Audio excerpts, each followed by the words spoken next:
सभे जुटल बा दुआर पर, विपत के छोड़ी गइल हमारा कपार पर। लेके ओ रहन सभे जुटल बा दुआर पर, विपत के छोड़ी गइल हमारा कपार पर। सभे जुटल बाटे टोली हो,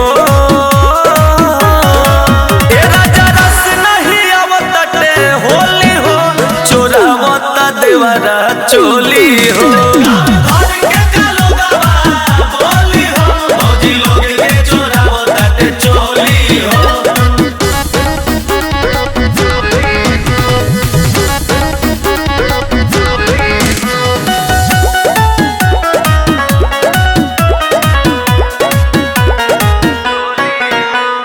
होलिया में नया नया चालू कैलस धंधा, दिन प दिन आदत कर भइल जाता गांदा।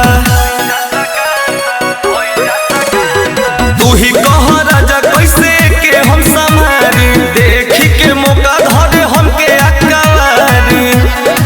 तोला के साया साड़ी खोली हो, ए राजा रस नहीं आवताटे होली हो, चोरावता देवरा चोली हो।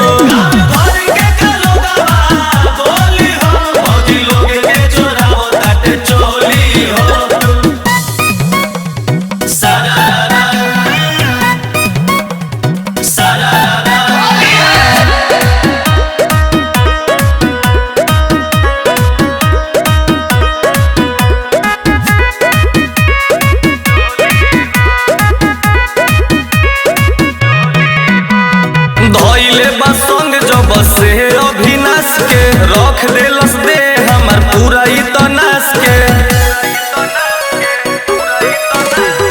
लेके सब संगतिया के करता पलान हो, घूमी घूमी भौजिन के रंगता समान हो। तो करे हंसी ठिठोली हो, ए राजा रस नहीं आवताटे होली हो, चोरावता देवरा चोली हो।